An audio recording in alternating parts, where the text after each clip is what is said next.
Let's bring in the head of global events and research at Wall Street Horizons, ATMAX company, Christine Short, along with Heritage Capital President Paul Shatz. All right, Paul, I'll start with you. I get all the top economists. They come on the show, and every one of them is like, the consumer is strong. And it just frustrates me because they always look at aggregate data.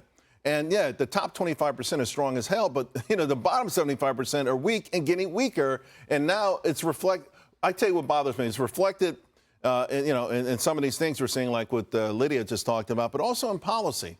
When the Fed talks about policy adjustments and things like that. Look, I heard Nike was a one-off. I heard Starbucks was a one-off. I heard Helen of Troy was idiosyncratic problems.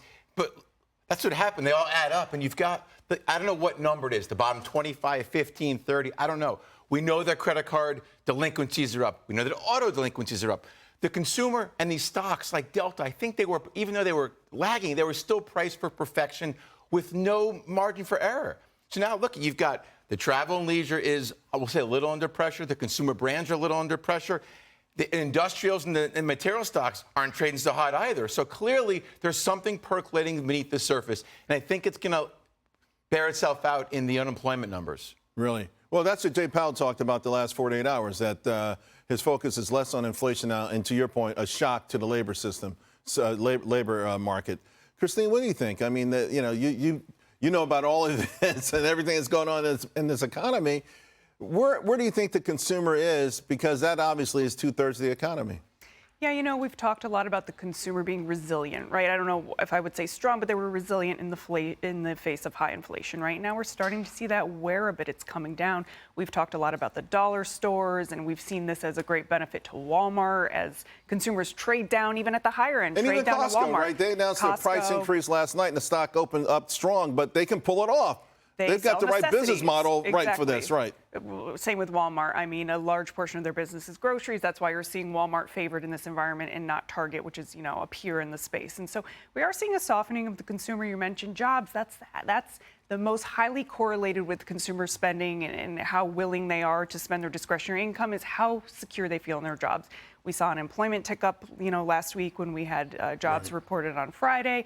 Non-farm payrolls did come in stronger than expected, but they fell over the prior month. And so you're starting to see a softening in the labor market. It's taking longer for people to find jobs. And so because of that, they're pulling back a little bit with their spending. They didn't fall. They were revised. They were down in the first place, and they're probably going to be lower than we thought they were. And by the way, only 136,000 private sector jobs. And this is what bothers me and I'm concerned about with the Federal Reserve, and I'll bring it back up because, listen, all eyes are always on Jay Powell.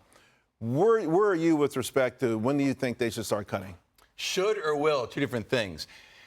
The whites of the eyes, so first of all, I think Powell did a great job this week, and I'm no fan of the Fed. I've been critical of Jay and his predecessors. He was kind of swatting them away this week. I think he did a really good job, especially with Warren. I think he did a really good job, and he pushed back when he did push back.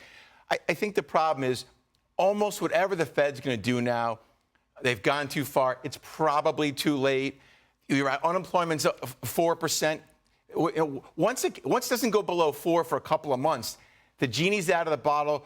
Maybe we're heading towards zero growth, possibly negative growth. But I think the Fed's I think they will start in September. Should they start in September is a different story, but I think they will start in September. We're seeing a lot of people are saying, okay, 4.1 is not a big number, but the pace of it's going up. You mentioned it was already a surprise. The pace is, going up a little bit almost every time these reports come out.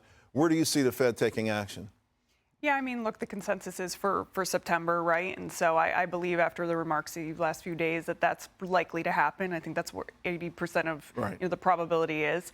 But you're right. Once the momentum starts heading in that direction, it gets hard to stop. And now that we're over 4%, wage growth's come down a bit. And Powell acknowledged that the last 2 days, too, that they understand, they're not going to wait. They're going to go to where the puck is heading, we hope. All right, I got to ask you about the bank earnings tomorrow because we'll learn more about the consumer and some other things, the economy.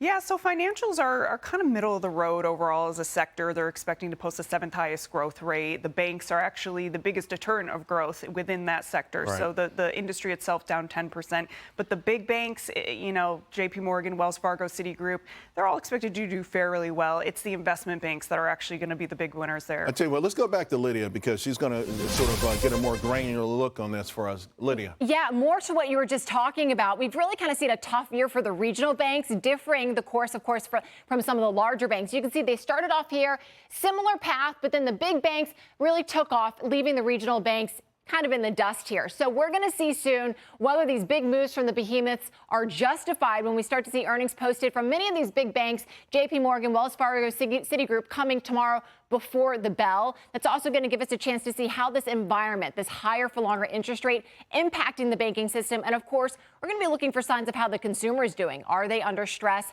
from the banking perspective? Now, especially keep an eye out for JP Morgan. You know, they've really been kind of an automatic money machine recently. I think you can call them that. If we take a look to last year, April, July of earnings come out for the following day and week, we're well into the green for shares. But more recently, January and April of this year, not really the same story where we see a pullback. We'll see how that story continues, in the coming days and weeks. Charles, back to you. Thanks a lot. And of course, we saw, Paul, there that they beat every time, but the interpretation and then the guidance and all that stuff. So they've made some big moves of large banks. The hope is that maybe the regionals can get ahead of themselves. But you're not buying it, even though real estate is up today. No, firm no, full stop.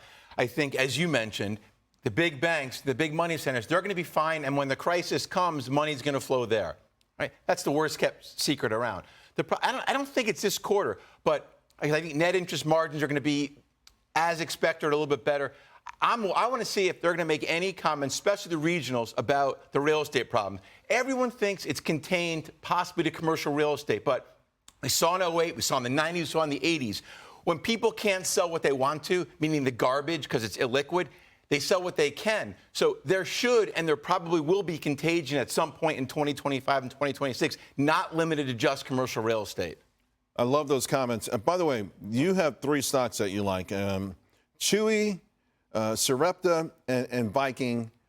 Viking, by the way, full disclosure, I'm also long that in my personal account. I don't even know my cost basis. I'm going to hold it for to go either 10,000 a share or nothing. But what's the unifying piece here with these names? I try to find the more idiosyncratic plays that aren't. So none of those 3 you could say has an AI story. None of them have melted up in the last month and 3 months. They each have some idiosyncratic story. I do love biotech.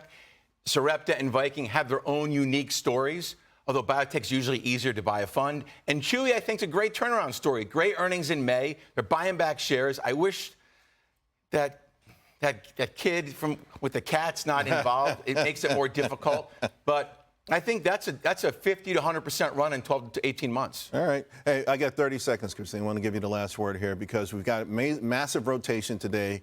Is it a one-off or should people still be focused in your mind, because you look at these sectors, on what's been winning, tech and consumer services? If you look at the expectations for Q2 earnings season, it's still communication services and tech. They've got the momentum heading in. Even the biggest names that you think are overbought, like Alphabet and NVIDIA, coming into this earnings season, analysts have actually been raising estimates, whereas typically you usually see them draw down those estimates. But they've got the momentum heading into the season. Yeah, there's one thing to chase performance, but in this case, the fundamentals are moving just as fast as the stocks, right? Yeah, a lot of valuations are high, but again, the fundamentals are supporting those. Oh, real quick, he gave you the side eye. He gave you the side eye. So here's what I wonder aloud. I wonder aloud whether will this be the sell the news story, whether the analysts have pumped up the stock, whether everybody's in, will those good earnings result in, like we saw in 2000, stocks going down? All right.